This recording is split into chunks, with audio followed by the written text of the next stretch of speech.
Du coup, ça devient un jeu de... Ils font semblant de m'aider, mais rien qu'à leur manière d'aider, je vois bien qu'ils veulent pas que j'y arrive. Tu vois, c'est vraiment... On m'emmène plus à des soirées fun, non. On m'invite à des dîners, où je suis le nombre impair,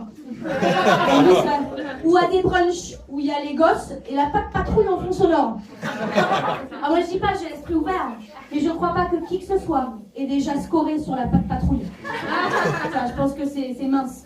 Et du coup, leur dernier recours comme ça, technique de pote en couple, c'est de me présenter leurs potes. Sauf qu'en fait, avec le temps, il y a un truc qui se passe, c'est que ces potes, ils deviennent de plus en plus moches. Et moi, on me dit que je suis trop exigeante.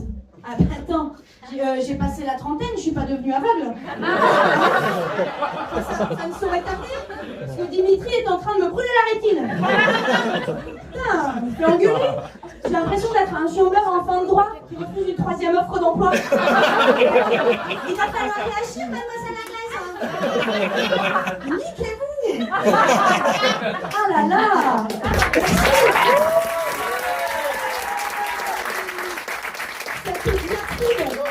Mais cependant pas terminé. J'ai un autre grief vis-à-vis des couples.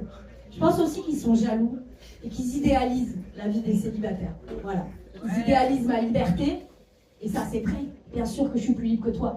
Il n'y a personne chez moi qui plaint ou qui réclame à manger, tu sais. Mais ils idéalisent aussi la situation financière. Et ça, faut arrêter avec ce mythe. Des gens qui croient que avoir des enfants, c'est un gouffre financier. Alors que les célibataires, c'est des nababs qui vivent dans les soirées et le caviar. Mais non, attends, tu sais dans quoi ils vivent, les célibataires? Dans des apparts qu'ils payent tout seuls. Hein? Avec leur avis d'imposition, il y a une ligne avec les allocs que tu as commencé à percevoir au petit dernier, Sandrine. Hein? Puis cette idée, enfin, moi je me coûte très cher. Moi je me coûte un pognon de dingue. Parce que toi, Sandrine, tes gosses, ils ont pas de carte bleue, que je sache. Et même s'ils tapent un caprice au franc prix, tu les traînes par la capuche qu'au trottoir, en espérant que la DAS passe pas par là, puis c'est réglé. Oui, moi je sais pas me dire non. Et malheureusement, mes activités préférées ne sont pas gratuites. Voilà. Et oui, c'est bien les gens qui disent que le bonheur n'a pas de prix, qu'il en faut peu pour être heureux. Tu m'excuses, ils n'ont pas dû tester la journée Pilates, lunch, shopping, ronde. Je suis désolée, j'attends pas le même niveau de plénitude en allant bouquiner au bout de saumon, quoi. Et oui, ça me coûte cher. Ça me coûte cher, mais bon. Mais tout ça, c'était avant. Toutes ces considérations sont loin parce qu'il s'est passé un truc mystique. J'ai passé un cap. Là, je suis devenue la personne la plus célibataire de France. C'est officiel, ça a sorti dans la presse. Comment vous dire? Ma dernière relation s'est terminée il y a 4 ans. Ah ouais. Et j'ai fait attendez, parce que j'ai lu quelque part qu'il fallait 10 000 heures pour être expert en quelque chose. Permettez-moi de vous annoncer que moi, cette année, le célibat, je l'enseigne à Harvard. Oui. Mon dernier rapport sexuel, lui, date... Non, je vais pas vous dire c'est quoi. Disons simplement que si c'était un délit, il y aurait prescription, monsieur le juge. Mais moi, ça va. Je rigole et tout, mais moi, ça va. C'est juste que, c'est comme disaient les gens, ça les rend fous. Les gens, ça les fait réagir. Et c'est dit parler des gens qui ne boivent pas d'alcool, c'est exactement la même chose. Oh, ça n'existe pas, ça. Ils ne boivent pas d'alcool? Mais apparemment, c'est pas toi, chérie. Moi, j'ai vu un petit panaché bien blanc. Bon.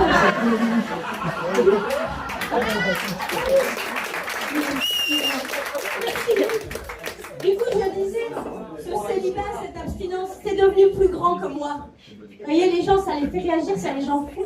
Et c'est comme l'alcool. C'est pas que les gens, ils sont inquiets pour moi, c'est qu'ils ont peur que je les juge. Ils projettent. Et ça les rend agressifs. Moi, on me parle très mal. Il y a des meufs qui arrivent là. Non mais il faut que tu niques. Visiblement, Caroline, c'est toi qu'il faut que tu niques. Parce que... voilà, puis arrêtez de me faire croire que les gens en couple ont une sexualité plus foisonnante que la mienne. On sait comment ça marche. Et sinon, une autre phrase que j'entends souvent, c'est « Ça suffit, je t'inscris sur Tinder ». Et moi, je vous l'ai dit, je suis là. J'ai un don pour tout ça. C'est facile pour moi. Et du coup, je suis tellement talentueuse en abstinence, qu'est-ce qui s'est passé? Moi, à Strasbourg, j'ai fini Tinder. Je vais répéter cette information.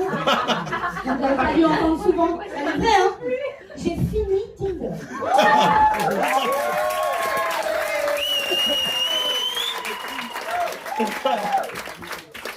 Thank you, Las Vegas. Et du coup, c'est déjà dit à quelqu'un, ça, dans la salle?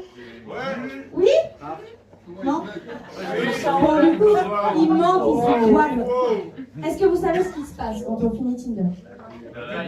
Mais rien, oui, voilà. T'as un trophée? Non, rien. Et alors, c'est très intéressant. Comme ils n'ont plus personne à vous proposer, ils vous remettent votre propre photo. Pour que tu saches avec qui tu vas finir dans la vie. Salut, toi. Mais l'étape d'après, parce qu'après la fin du monde, il y a toujours quelque chose. L'étape d'après, c'est qu'ils commencent à élargir tes critères. Ils ne te demandent pas ton avis à ce stade-là, on te fait plus confiance pour ton avis. Moi, ils ont élargi les critères géographiques. Et je vous ai dit que ça se passait à Strasbourg, vous êtes des gens cultivés, vous situez ça à la frontière. Et bien un matin, j'ai ouvert l'application et les Allemands étaient revenus.